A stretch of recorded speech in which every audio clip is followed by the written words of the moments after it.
All right. Hey, everyone. Thanks for signing on to Zoom tonight and joining us for our weekly artist studio tour. So obviously, I'm Angela McQuillan. I'm the curator of the Esther Klein Gallery, which is located at the Science Center. As with everything else, the physical gallery is closed right now due to the pandemic. And originally, tonight was supposed to be the opening reception for a solo exhibition by artist Dena Haden. Unfortunately, that wasn't able to happen, but luckily Dena was able and available to give us a tour of her studio and give us an inside look at some of the work that she was preparing for her show at EKG. So Dena is currently based in Berkeley, Massachusetts. Yeah. And right, okay. And her studio is located inside of her home, which is also located on a large rural piece of land that she takes care of, right? Yeah. Yep. She does have a connection to Philadelphia. Dena used to live in Philly while studying at the Pennsylvania Academy of Fine Arts. And her work is inspired by the natural world, and she mostly creates sculpture using found wood, metal, fiber, wax, plant materials, and kombucha culture, which she's going to tell us all about. So let's go ahead and welcome Dena. Hi, guys. Thanks for joining us. So I'll start off with a few photos and images of my work, and then I'll kind of just give you a tour around my studio. I have two spaces that I utilize. So I have some finished pieces and then a lot of work in progress. And then I think we're gonna, if you have any questions, you can add them in the chat, and at the end we'll do Q&A if you have questions you wanna ask. So I'm gonna go ahead and do a screen share. Let's see. It says that the host disabled participant screen sharing. So we just have to make you a host. Okay. I just did it. Yeah. Okay, awesome. I'm just getting used to using Zoom a lot. All right. Okay, so I'll just walk you through some of my pieces. I do have some of these in my studio.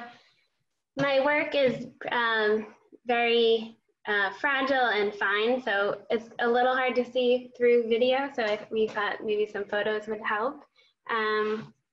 So this piece is made out of thread, and it's titled "It Can Have No End." So it's made out of individual knots. So I started from the top of the copper rod and then worked my way down to create this sort of flat net-like sculpture. And this is a detail of the piece.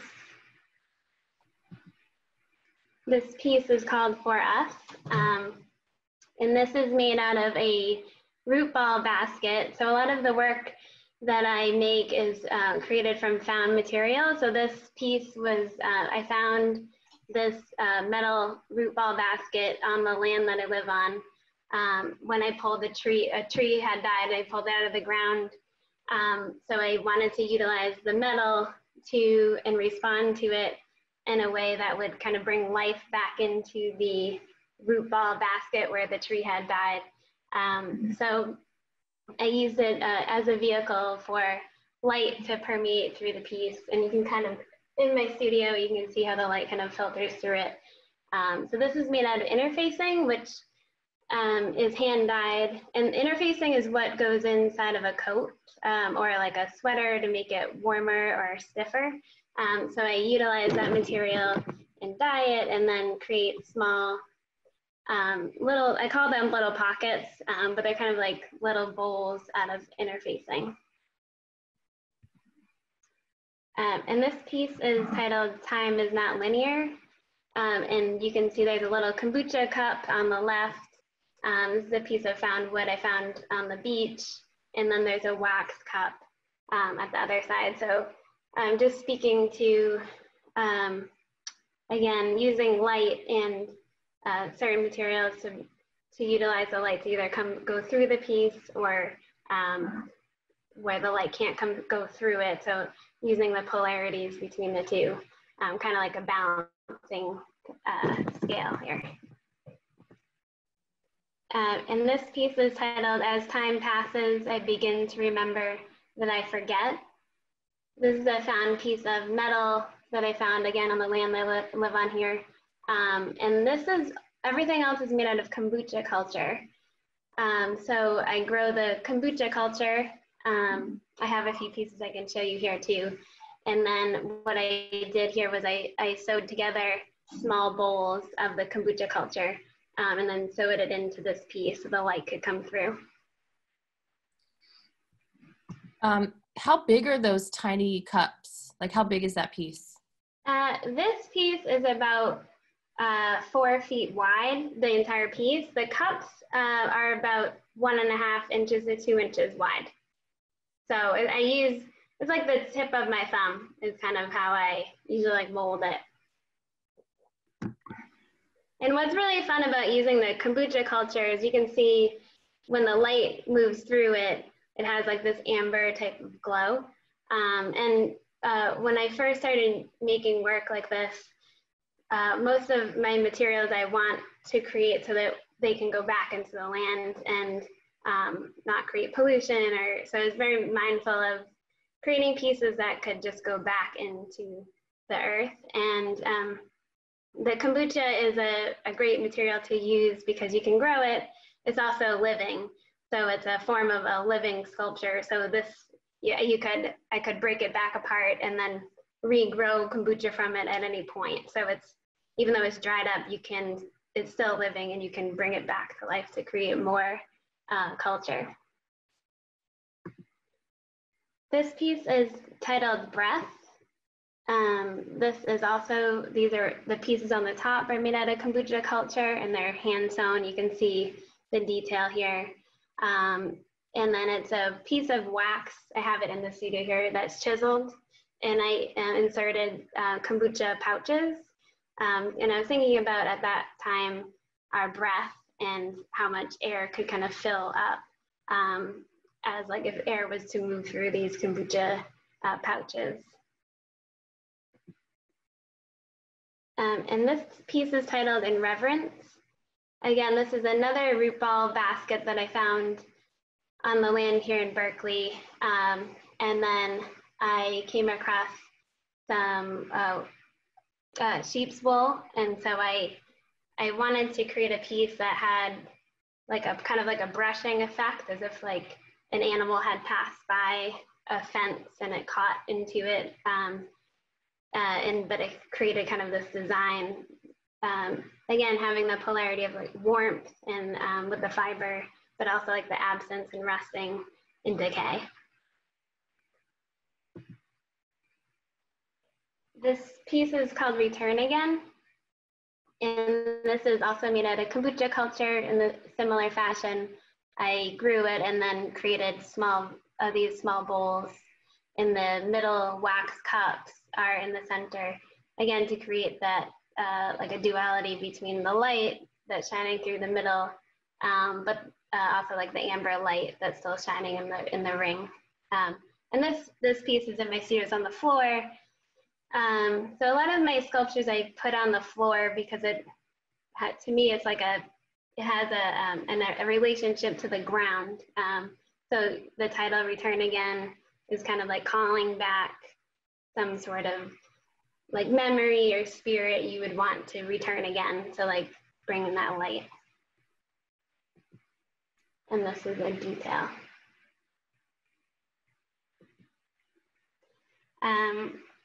This piece is titled The Room Between Space.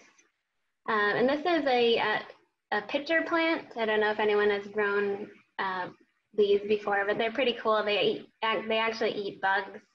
So I grow these in my house. And so I dried them out and created a vessel that came from it and created this like woven mirror image of the pitcher plant.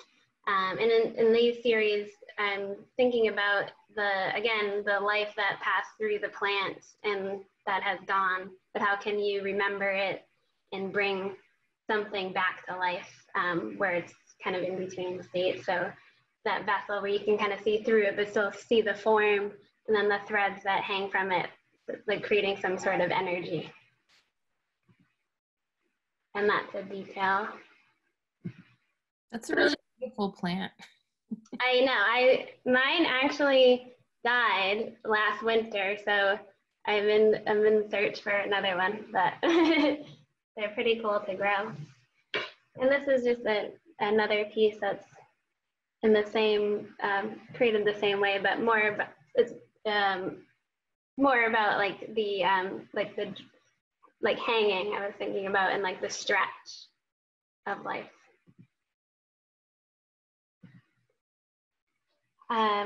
And then this piece is a single piece of kombucha culture that I painted on with ink. And this is called Buried in Between.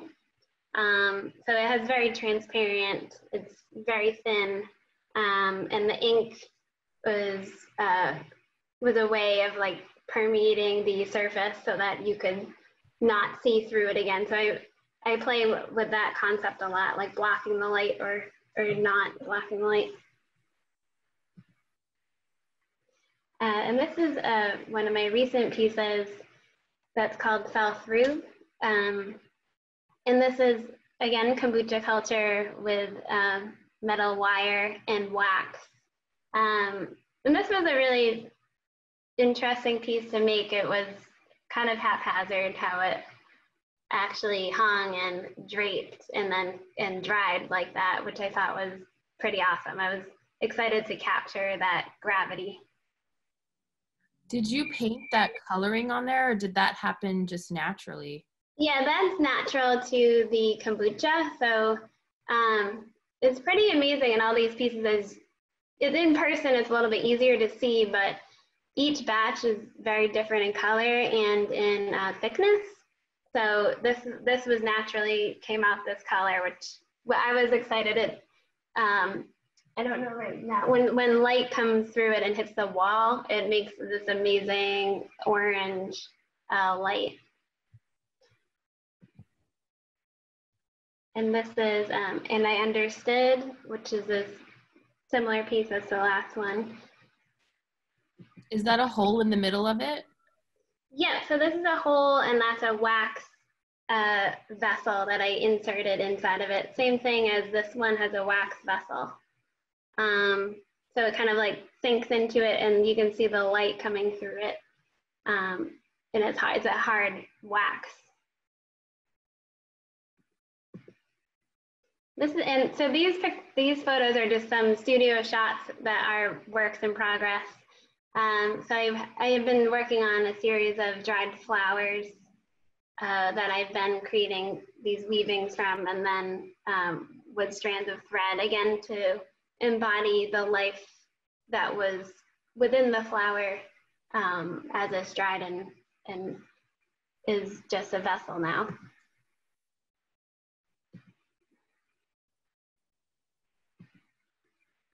And then these are just some shots from my studio. This is another, I've been working on a few more of these root basket ball pieces with other colors. So for me, I've started to expand my palette a little bit, which is not a lot, but I'm starting to use some reds and browns to accentuate that kombucha. And these are all naturally dyed. And this is another orchid piece that I'm working on with a weaving coming from it. And then this is the next root ball piece. So it'll be green, brown, and white.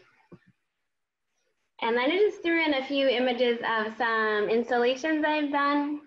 This is in a greenhouse I installed in New Bedford. So it's a glass greenhouse. And this is called the Transparent Walls Between Us. So it's hard to see in this image, but I used, this is Japanese knotweed, and I dried it out and I created a sort of like wall and like a net with the Japanese knotweed. Then I had the thread, and then the last piece is made out of kombucha culture. So it was meant to be seen walking by it through and looking through it, so you could see through all the different forms of the nets. And this is an outdoor installation I created in Concord, and it was for Thoreau's 200th birthday. And I was invited to do an outdoor installation, and you had to use the land, which was challenging. So what I did was I collected all of the burnt, there was a fire in that forest, and this is where Thoreau had his a little hut. So I collected all the burned wood, and I found this burned tree stump, and I created a sculpture on site. And this is titled after Thoreau's poem, "The light which puts out our eyes is darkness to us, only that day dawns to which we are awake." So I was just thinking about it being like a star and some sort of light after the burning of the wood.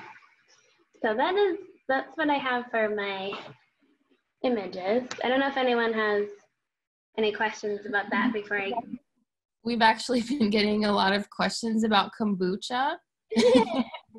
So I think we should open up the mic for a minute. I just wanted to like clarify that you are actually using kombucha culture, which is like a symbiotic culture of bacteria and yeast, and you're growing it in your studio.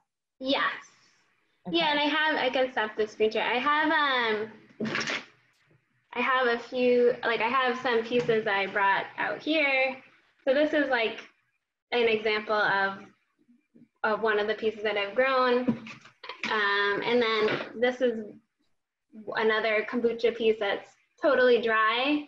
And again, you can see that it's like a little thicker and like light doesn't come through. So each batch, again, is very different. I'm not a scientist. I just play around and have fun, and each one comes up very different. I've been doing it for about 7 years.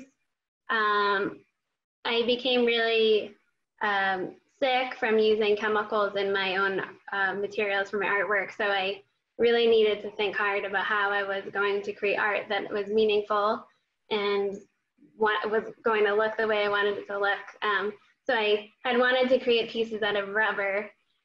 So I was like, what else can I use that's like rubber? And then I was growing kombucha to drink it, because you can drink it as a tea. And then I thought, and I was looking at it and I was like, wait a second, this kind of looks like rubber. And then I just researched it, and I found a lot of videos on how to grow it a little bit larger. So there's a lot of people in the fashion industry that use kombucha culture and to make dresses, or so there's actually a lot of artists that use it now.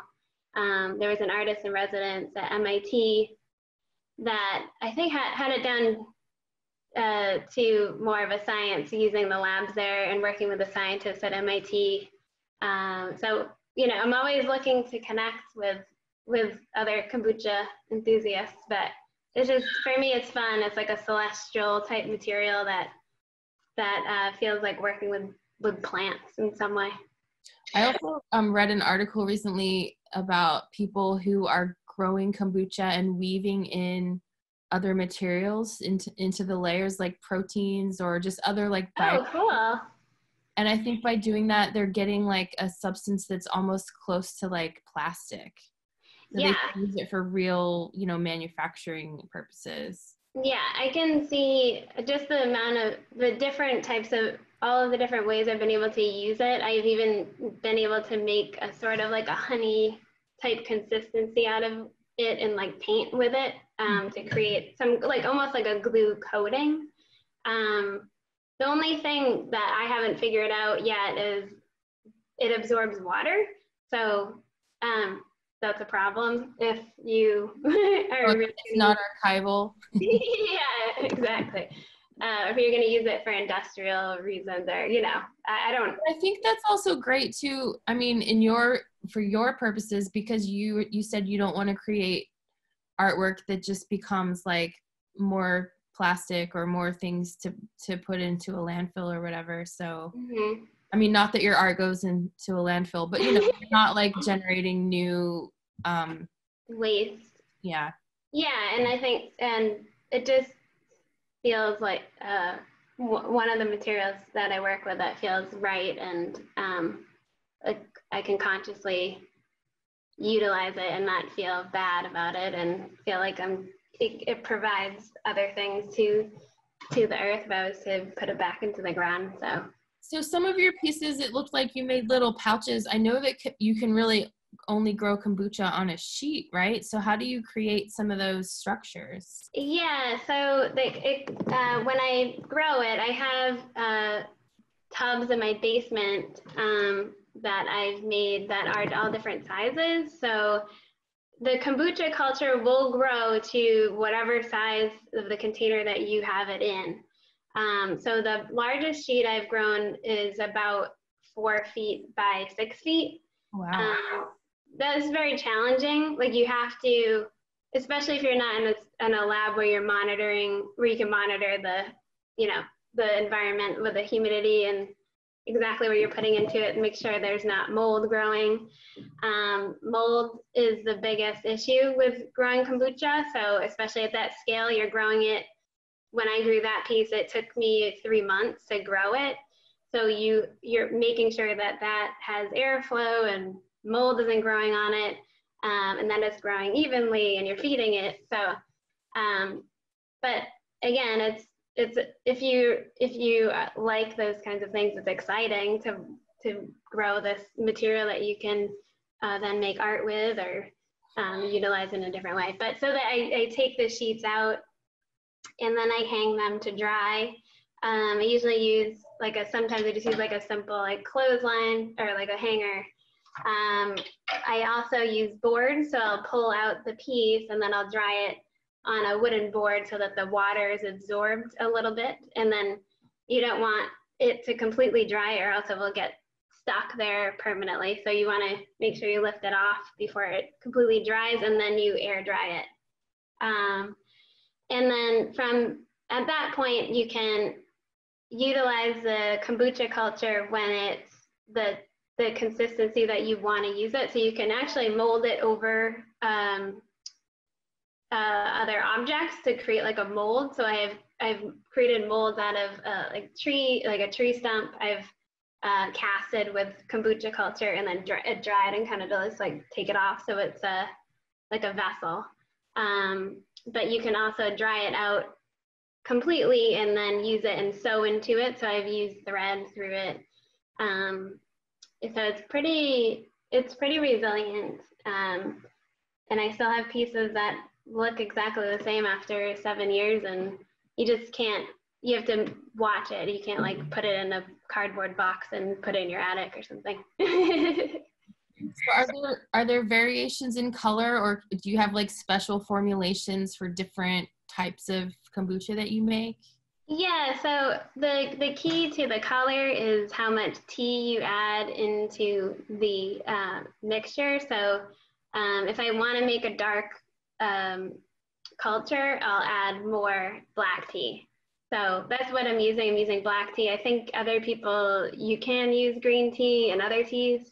And you can also dye the tea if you wanted to throw in a natural dye.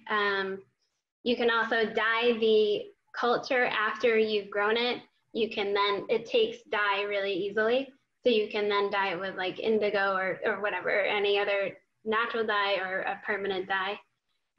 So if you Google online kombucha culture fashion design or dresses, it's pretty amazing. People have created like floral designs on like these dresses that are made out of kombucha culture. So wow, that's really cool. Yes, I haven't gotten to that point yet, but so could I ask a question? So you mentioned mold in the kombucha when you're growing it, but then how does it not rot? Like, how do you avoid growing mold on the kombucha? No, I'm not asking that part. I'm asking like once you start to work with it as material, like it doesn't rot. Like you were saying like one of your pieces lasted 7 years or something. Yeah, I still have, I can show you some pieces. It does not rot. It's almost like an actual leather. So it will stay to its form and it won't grow anything. So this piece is actually pretty old. So this is I think this is probably 4 years old. And it's looked the same since I finished it. So it just needs, you need to make sure it is getting air. It's kind of like having a plant, in that it's not tied up in a box where it could grow mold or have moisture around it. But these hang out in my studio, and in the summer when it's humid in here, and you just kind of have to take care of them like plants in a way. This is a random question, but if you had a piece of art that you made that was like dry for 7 years, and then you hydrated it, would it grow again? Technically, yes. That's what they say. I've never wanted to like throw one of my pieces back into water, but yeah. So it's very different. This is that's that piece, Breath. So this is also several years old. But yeah, if you take care of them, they won't decompose or grow any mold. The mold issue is when you're actually growing the SCOBY, it quickly can grow mold in the water. Mm-hmm. So this great space you have in your house, we'd love to see like the whole room. Okay, I will try to do this with my laptop. So this is my little studio here. The house I live in was built in the 1700s, so it's a pretty cool space to work in. And then I have this piece that I was showing you guys that I've been working on. So that's also kombucha culture and dyed cheesecloth. And then I have some over here. It's a little hard to see my work with the video, but and then I've been working on this piece, this is a devil's claw, and I am making a weaving that's hanging from it. Is that a plant, a devil's claw? It's a seed, yeah. Oh, okay. It's a kind of crazy, it's from the South. But yeah, so this is my little space. And this is also another piece, it's a little hard to see, that I have been working on, which is alpaca fiber and then a weaving coming out of it. So this will ideally be on the shelf or on a low pedestal. So is this one of your pieces that you were going to show at EKG? Yeah. So some of the work I'm excited at one point to get it. It's hard in the studio because all the work is so close together because I only have so much space. So to hang it in a gallery is nice to have some space around it. And then I can show you I'll show you my other studio space. I'm jealous you have 2 studios in your house. And I'm very, very fortunate. So I've been working with alpaca fiber as well, and on a larger piece. So this is my other studio, and that's the larger alpaca piece that's a vessel. So it's hung up that high because I'm working underneath it right now. I'm not sure if it will be on the ground or how it will be situated. So then I've been working with the New England Alpaca Fiber Pool, which is located in Fall River. So they donated a ton of this alpaca fiber that I've been able to use. So I'm kind of exploring with that. So the fiber here they call it the third. So they're not able to put it through the processor to create like socks or mittens. So it goes to waste usually. So they gave me pounds and pounds of fiber. So I've been playing around with that. I'm going to finish this piece here and then do also a wall piece. So I love the variations in color of the fur. Yeah, so there's actually 22 colors of alpaca fiber. And when I get a chance to go to their mill, it's pretty amazing because they just have these large, kind of like a whole room full of these like large vessels of all different colors of fiber. And it's just, and it's from New England farms. So that's been something new for me. They're, can kind of show you their like blankets. So they're actually connected. So they're not individual pieces. So this is all connected from all of the like dirt and other things that keep it, you know, like not from falling apart. So it hasn't been processed yet. So this is actually like came right off of an alpaca. So so I've been grateful to work with them and see where that takes me. But this is large scale for myself, like much larger than I usually work. And so having the exhibit at the gallery, I was excited to utilize. There's that small backspace that I was planning to hang this piece in.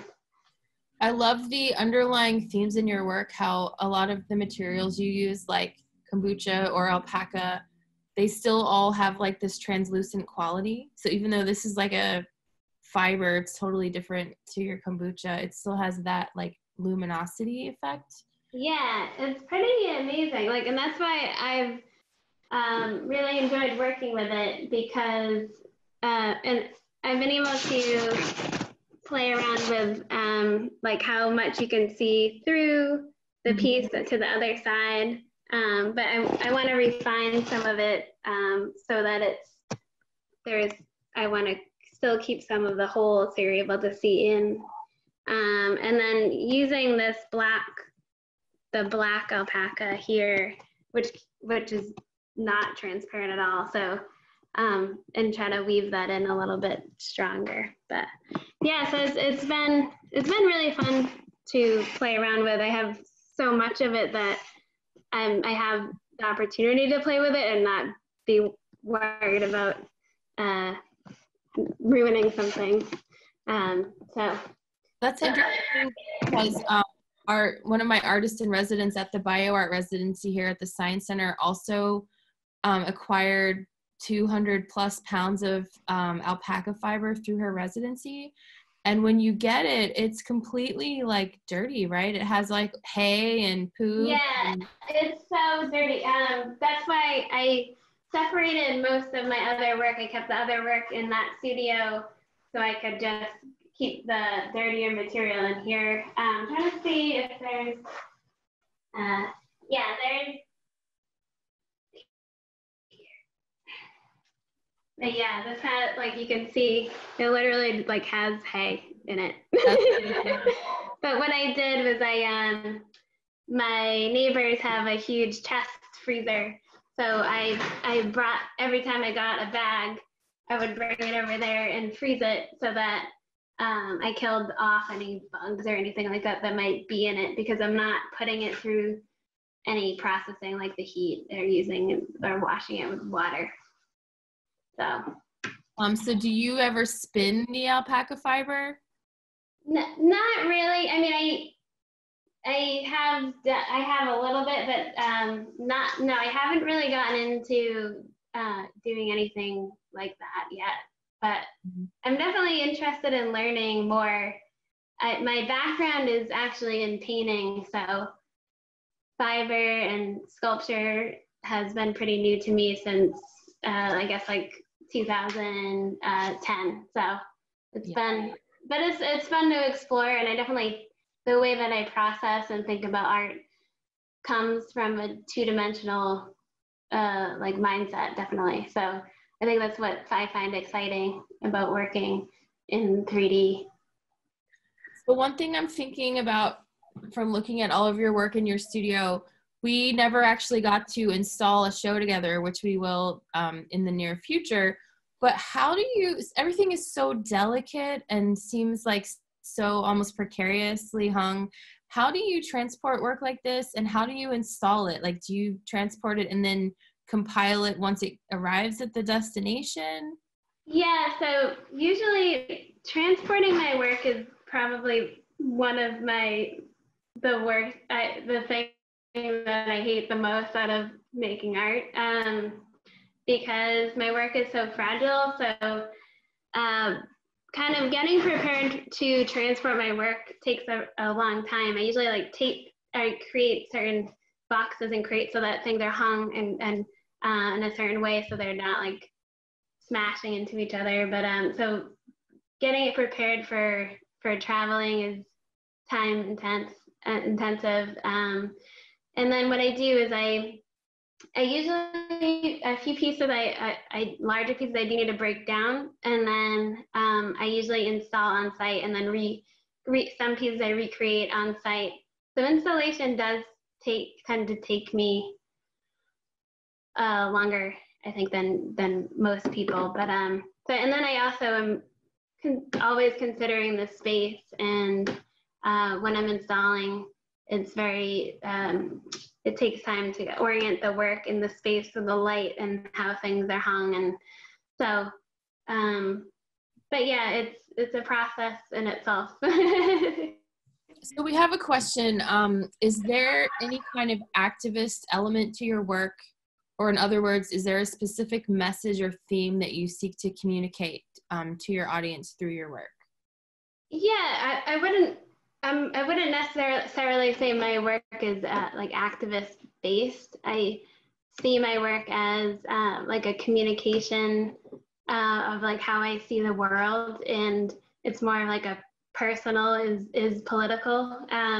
So I'm just very mindful of how I live and how I work and the materials I use. So and I just try to be like an example of how I think that we should all take care of the earth and nature. And so just like trying to express my love for the natural world and materials and discovery and curiosity, just to like, I guess like send out a message that other people should try to journey through the world with that kind of curiosity, and fall in love with nature and what it has in store for you if you are like open your eyes to the minutiae or like small little moments with it. I think that's a perfect message for the situation we're all in right now, to kind of pause and observe our natural surroundings and appreciate them. Mm-hmm. I know that you used to live in Philly, which is a city environment. I don't know if you've lived in other cities, but you mentioned that you moved out to Massachusetts to kind of like take a pause and get away from everything. Do you feel like your work is influenced by your surroundings where you live now? Yeah, definitely. Yeah, so when I was in Philly, I started making work of this nature, using mostly wax and things like that. And I broke away from painting, and then I moved back to Massachusetts and lived in Boston for a few years. And then just really hit a wall with living in the city. I constantly felt like I wasn't connected enough to nature. So I moved to Berkeley, where I had this opportunity to live. I live on a farm here on right on the Taunton River. So I have a lot of land to kind of explore. And then just kind of fell in love with it. And then my work started shifting as I started gardening and farming out here. And just like my connection to nature became really strong. And then it kind of just interwove itself into my work naturally. So I'm going to go ahead and open it up to questions. If people want to ask Dena questions directly, does anyone have anything at the moment? Yeah, Dena, I wanted to ask about how you name your pieces. I'm always interested in like when writers or artists, because I know titling things can be difficult. Is it based on like your headspace throughout the creation, or is that something like you reflect on afterwards? It's a little different. So I think in my work, when I title it in bodies of work. So for an exhibition, like this exhibition coming up, I write alongside creating. So I kind of try to like understand the headspace that I'm in, And then I usually pull titles from what I've written. And some pieces have like a direct like poem that I had written that then I've responded to in a poem or vice versa. And that's usually where the titles come from. And yeah, and with the titles, I always try to, I think of the titles as like a partner in crime and not necessarily like descriptive or like something that's that I tend to stay in like that metaphorical language so that you're in this space where you're connecting a metaphorical word with a metaphorical piece, and kind of like where is just like a bridge. And I think of the artwork as opportunities for people to engage with, that they can kind of like go into their own space and be meditative or calm or have these like visceral experiences. So that's why the titles, I try to keep them kind of like in that same light. Very cool. Thank you. Dena, do you use language in your work or around your work? I love that you're writing. I use it too as a way to process and sort of focus what it is that I'm trying to say, but you can't in a visual language and written language. It becomes sort of a contest sometimes. Yeah, it does. I have never used language, actual written word in my pieces, because of that in itself. I haven't found a way for them to come together in an actual piece of art. Mm-hmm. So I would say that it's around, the language comes around it. But definitely writing is really key to my art practice, and it usually brings me to that next place before I even visually have gotten there. Right, that's great. So it's fun. I mean, it takes a lot of time, and you have to have space and this amount of time to like let it kind of flow to you, and then just let it come out, and then try to associate visuals and actions. I think of my work in terms of like actions, like what actions do I want to be making to create a piece that coincides with this like written word, and then what materials could align with that. Fascinating. I enjoyed your presentation. I enjoy your work. Can you give us an example of some of the titles that you've used on your works? Yeah. So the pieces in here are not titled yet, but right. I can go back. Actually, I can do a screen share if you want. Let's see. I'm just not sure that you mentioned it before. Yeah, I'll say. Or I don't recall. Also, I'm just going to put her website in the chat so everyone can also take it. Yeah, I can actually pull. That might be a good idea to pull it.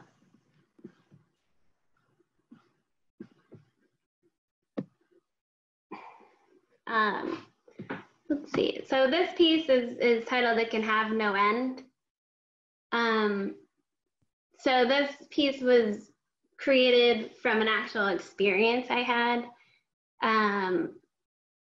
where it was based off of an experience I had in the emergency room, and I was thinking about the curtains between the patients in the emergency room and how there can be so much trauma happening side by side, and you have no connection to the other person, or you can't help them. So it was just kind of it's a really emotional, intense experience being in an emergency room. And I was just thinking of the curtains and how I wish that I could see through them, and talk to the other person or be connected with them. So anyway, so then that got me thinking about curtains and like walls. And so I wrote a lot about that. And so this piece, "It Can Have No End," was my idea of like creating some sort of a wall or boundary that actually is not a wall, and it has no end. So we're actually connected, and it became kind of this like life kind of like curtain that could breathe. So that's just one example. The room between space is titled to speak to the embodiment of the pitcher plant and the life that it had before, and this form that is trying to recreate the pitcher plant form. So just kind of metaphorically talking about space and the room between space. If they're, I always think about the particles and what is room and what is space, and so like the disjointedness and coming together. But yeah, so I stick to, it's a lot of poetry where these kind of come from. But I have a question from Philip. Do you use light as a vital element, something you manipulate and or incorporate deliberately, or is it sometimes serendipitous? I realize that's a good question. I am definitely addicted to light. And it's something that I probably should really think more thoroughly about, but I'm always thinking about how light can permeate through whatever I'm creating. So that's why painting, I still paint, I make ink drawings and watercolor, but when I'm painting, I do think about light. But that's why I love working with material that has translucency and can hold light. So I think of a lot of the time, how can I capture and like hold light or this type of life? So that's kind of, light is my, like I'm definitely fixated on it. And it's challenging. I think if your work doesn't have light that's connected to it, where it's a piece that has light within it, the light's always going to change wherever you are exhibiting or installing it. So, which is challenging and exciting. So it brings a different experience to it every time. So I think that's why installing work for me can be kind of challenging. If the light doesn't bring it to life, it's difficult. But yeah, kind of one of my favorite things to do on a sunny day, is go for a walk and see like the way that the sunlight shines through leaves of a tree. Yeah. And I feel like in the fall, they have that beautiful glowing amber color, and your kombucha little cups really capture that perfectly. Yeah. And I spend a lot of time out in nature and really just watching how light moves through trees and plants and flowers. And so it's definitely just like in my subconscious. So in addition to your artwork, you also direct a co-creative center. Do you want to talk a little bit about that and what you do? Sure. Will you let me know if my connection is poor out here? I think it's been pretty great so far. Okay. We haven't had any issues. So. Okay. So I'm the director of the Co-Creative Center, which is in New Bedford. It's a shared workspace for artists and designers, and it has a gallery and a classroom as well. So we have about 55 members now, and we've had a lot of exhibitions, music shows, and events. So we're fostering the art community in New Bedford, which is a lot of fun. And I've been working in New Bedford now for about 6 years. So it's a challenging time right now. We're closed. But it's been a really wonderful thing, and it's been great to be part of building community with artists, which I am a huge advocate for. I think that as an artist, we need community, and that's really what has helped my work grow, and it keeps my work alive and connected and current. So But yeah, so that's been an exciting project to be working on. And is that an organization that you started? Yes, I started in 2017, so we're about 2 years old now. And before that, I started another shared workspace called Groundwork, which was the first co-working space in New Bedford, which I started in 2013. So that is more business focused, but it's another shared workspace. And I also am part of the team that started a mural program in New Bedford as well called Super Flat New Bedford. So we launched that as well in 2017.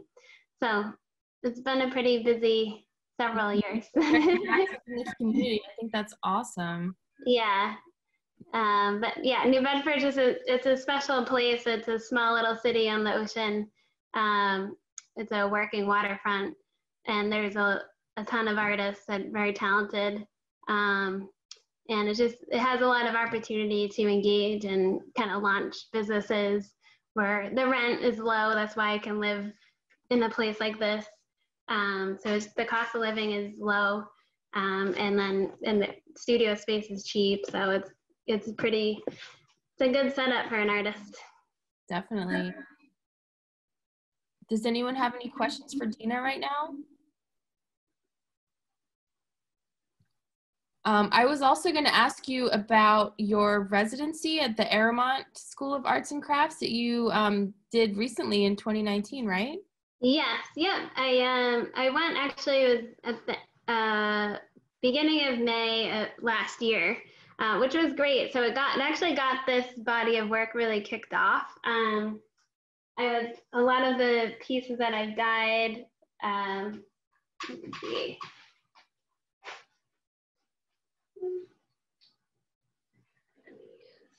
So I learned a lot of like natural dyeing techniques with other fiber artists. So it was super fun. I was in the fiber department. I think there was about like 10 or 12 other fiber artists. So we had a full week, and we had our own little studio area. So it's out in Gatlinburg in Tennessee. So it's right at the edge of the Smoky Mountains. So I just packed up and went there and made work with a bunch of awesome artists that are making a lot of contemporary fiber work, which was interesting. Some of them had backgrounds too in painting and drawing and 2D work.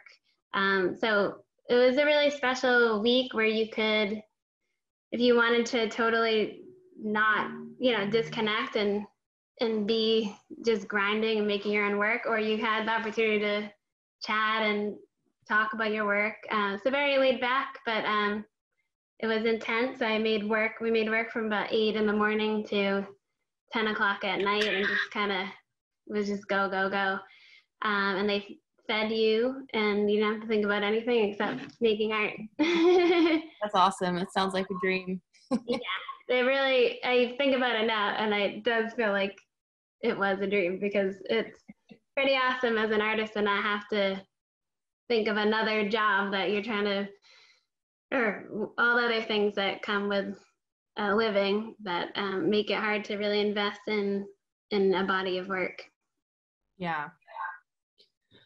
Well, we have about 5 minutes left. We have one question here. Who is one of your favorite artists? Well, my favorite all-time artist is Eva Hess.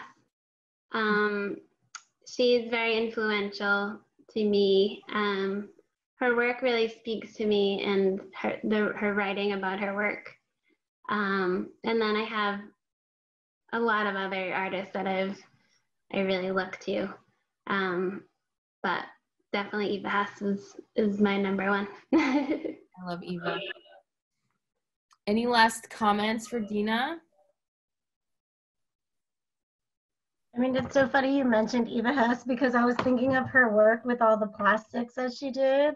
And I was like, it related to your kombucha stuff. And I'm like, it's so great that you're growing the materials instead of well, plastics was probably exciting and new at that time. Yeah. And she was making work, but it's just a different way of thinking about it. So it's awesome. Yeah. Yeah. And she actually she passed away from her work. So from using those materials, which is, and I think she was pretty young, like 34 or something like that. Yeah. But yeah, so and at that time, I think it was challenging with these new materials coming out that were toxic to be using, where, you know, I don't think they knew then. But her work is really beautiful. And you said you yourself were affected by toxicity in your work. Was that more when you were painting? Is that part of what precipitated your change in your work? Yeah, it is. I was oil painting at the Pennsylvania Academy. Right. And so I don't know if any of you have been to those studios, but they're all open. And so I was using chemicals all the time, and then everyone around you is, so it's just like this, you know, like an art studio, there was just so much to be processing through my body. And so I started having hives and passing out, and I did not know what was happening to me. So it took some time to figure out that it was the chemicals that I was using and that I was around at school. So I had to stop painting completely for a while and just kind of figure out how to be an artist and use natural materials. And so it was in the middle of grad school, which was totally crazy because there's so much pressure to create a body of work. But it was a godsend because it has saved my life, and I'm now healthy, and the work that I create, and I have to, there's a relationship with it that has longevity, and I'm not afraid to use it. That's fabulous. Yeah. And I felt fortunate for that, because I think it's difficult when the work that I want to create, I think it's easy for me to create from natural materials where, you know, if I had a vision or an idea that was very different than this, I think you might be challenged to find a material that could be natural to get there. So I do feel lucky. Thank you so much, Dena, for showing us your space and for taking the time to do this tonight. It was really amazing. No, thank you. The work is very inspiring, and I feel like I need to get more in touch with nature now. So, so thank you for that. And Rich asked, what's next for Dena? I can answer that question. Esther Klein Gallery is going to be hosting a solo exhibition whenever we know what's happening with the pandemic. So stay tuned, and we'll give you more information on the dates for Dena's show, but she will be showing in Philadelphia in the near future. Thank you very much. And thank you everyone for tuning in. I see a lot of familiar faces, and it's good to see you all.